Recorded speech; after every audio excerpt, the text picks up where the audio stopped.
बड़ी ही प्यारी लड़की थी और वो शहर में अपने मम्मी पापा के साथ रहती थी। वो एक स्कूल में साइंस की टीचर थी और इस बार छुट्टियों में अपनी बुआ के घर आई थी। छुट्टियां बस खत्म ही होने वाली थी और अब निशा के वापस जाने का वक्त हो गया था। कितने दिनों बाद तुम घर आई हो निशा, इस बार कम से कम 1 महीने रुको ना। अरे नहीं नहीं बुआ जी, छुट्टियां बस हफ्ते भर की थी, लेकिन आप फिक्र मत करिए, अगली बार मैं इससे भी ज्यादा दिन के लिए आऊंगी। निशा की बुआ का एक बेटा था जो कि निशा से बड़ा था। उसका नाम था हरी। चलो निशा, तुम्हारी ट्रेन का वक्त हो गया है। क्या ट्रेन? पर निशा तुम आई तो बस से थी ना? हाँ बुआ जी, पर वापस जाने का टिकट नहीं मिला, इसीलिए ट्रेन से जा रही हूँ। ये बात सुनकर निशा की बुआ कुछ घबरा गई। उन्होंने हरी को इशारे से कोने में बुलाया। अरे हरी, तूने उसे रोका क्यों नहीं? अगर बस का टिकट नहीं था तो उसे कुछ दिन और रोक लेता। तुझे पता नहीं है क्या कि ट्रेन से जाने में कितना खतरा है? रात का समय हो गया है, अगर कहीं वो भूतिया ट्रेन आ गई तो। माँ, मैंने बहुत समझाया निशा को, मगर वो मानी ही नहीं। चलो अब जो हुआ सो हुआ, तू उसे जरा ध्यान से उसकी ही ट्रेन में बिठा कर आना। देख, जब तक वो अपनी ट्रेन में ना बैठ जाए तब तक वापस मत आना। हरी अपनी माँ की बात मानकर निशा को स्टेशन ले जाता है। स्टेशन पहुंचकर निशा और हरी ट्रेन का इंतजार करने लगते हैं। अरे, यहाँ तो हमारे सिवा लोग ही नहीं दिखाई दे रहे, ऐसा क्यों? सब लोग ज्यादातर बस से आते जाते हैं, और खासकर रात में तो यहाँ कोई भी नहीं आता है। क्यों? ऐसा क्यों? ऐसा क्या है यहाँ जो लोग रात को आते ही नहीं है? शहर में तो रात भर स्टेशन पर भीड़ बनी रहती है। लेकिन एक भूतिया ट्रेन की वजह से लोगों ने रात को यहाँ आना बंद कर दिया है। वो अक्सर रात को यहाँ से निकलती है, और जो भी उसमें गलती से भी चढ़ जाता है वो कभी वापस नहीं आता है। क्या? कैसी बातें कर रहे हो तुम हरी? ऐसा कुछ नहीं होता है। तुम ऐसे हंसो मत निशा, ये कहानी नहीं है बल्कि एकदम सच है। गांव के कई लोग इस भूतिया ट्रेन का शिकार हुए हैं, और कितने सारे लोगों ने तो अपनी जान तक गंवाई है। देखो हरी, मैं साइंस की टीचर हूँ और तुम चाहते हो कि मैं ये कहानी मान लूं? हाँ? क्या तुम भी? कुछ लोगों ने एक झूठी सच्ची कहानी बनाकर तुम्हें सुनाई और तुम सबने मान भी ली। अरे निशा, ये सच है। खैर छोड़ो, मैं तुम्हारे लिए पानी लेकर आता हूँ। तब तक स्टेशन पर एक ट्रेन आ जाती है। हरी निशा के लिए पानी लेने गया था और जब तक वो लौटा निशा ट्रेन में चढ़ चुकी थी। ट्रेन को देखकर हरी की डर के मारे हालत खराब हो जाती है, क्योंकि निशा गलती से भूतिया ट्रेन में चढ़ गई थी। नहीं नहीं निशा, वापस आओ, नीचे उतर जाओ, ये वही भूतिया ट्रेन है। मैं कह रहा हूँ ना तुमसे, तुम वापस आओ।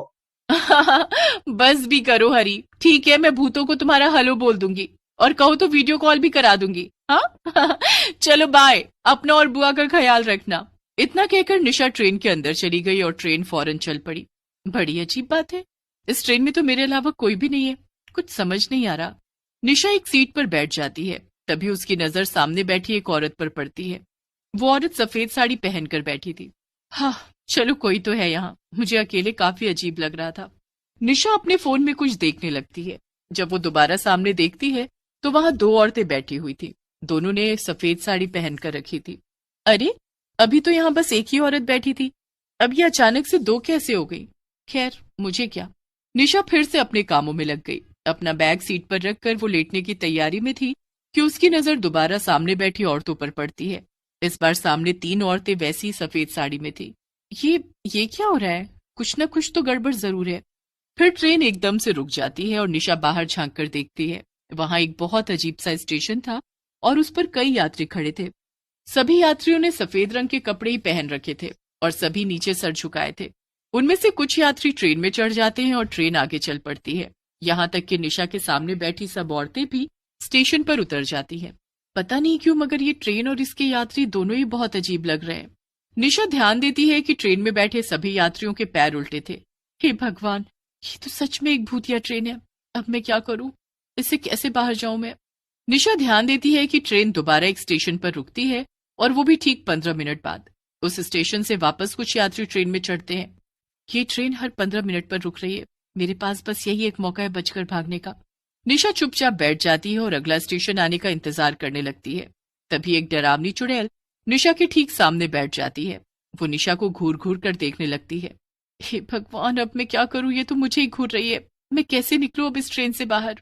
निशा काफी देर तक वहीं बैठी रहती है, क्योंकि बाहर जाने के लिए उसे कोई तरीका समझ में नहीं आता। तभी उसमें से एक भूत हवा में उड़ने लगता है और बाकी भूत भी अजीब तरह से हिलने लगते हैं। निशा को अब बहुत डर लग रहा था। निशा जोर से चिल्लाती है, बचाओ।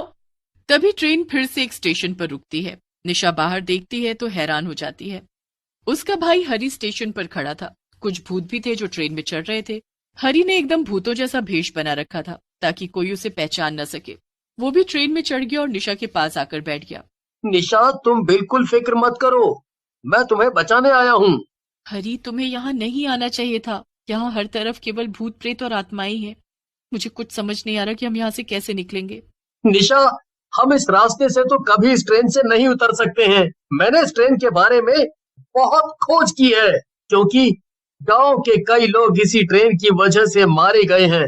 मैं सालों से इस ट्रेन के राज के बारे में पढ़ रहा था ताकि आगे मैं किसी को भी इसमें आके मरने ना दूं, लेकिन मैंने ये नहीं सोचा था कि मैं खुद इसमें फंस जाऊंगा।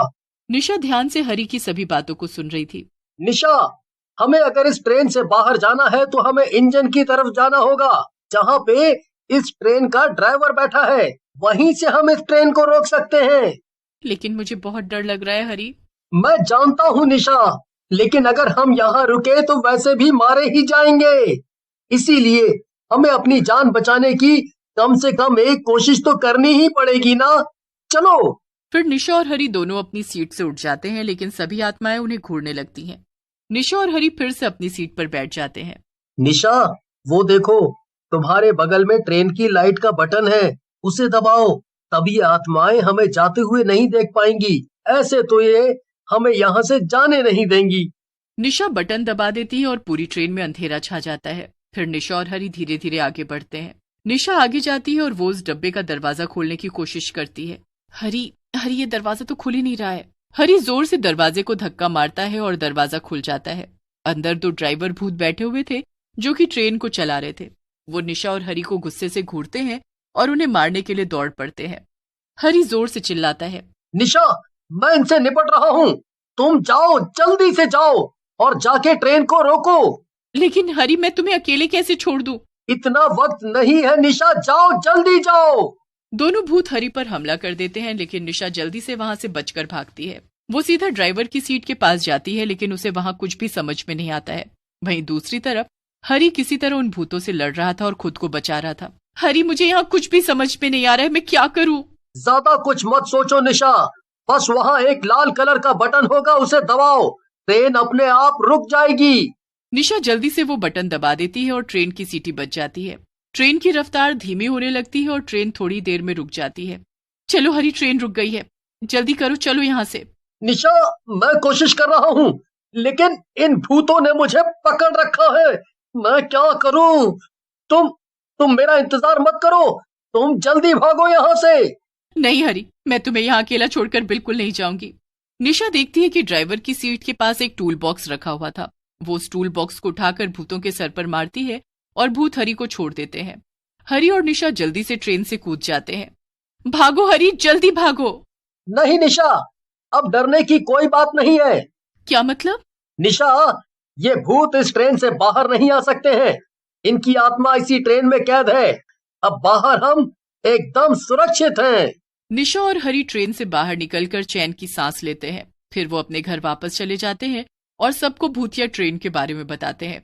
लोगों का मानना था कि वो ट्रेन अक्सर उस स्टेशन से गुजरती थी, लेकिन उस दिन के बाद से कोई भी उस स्टेशन के आसपास भी नहीं गया।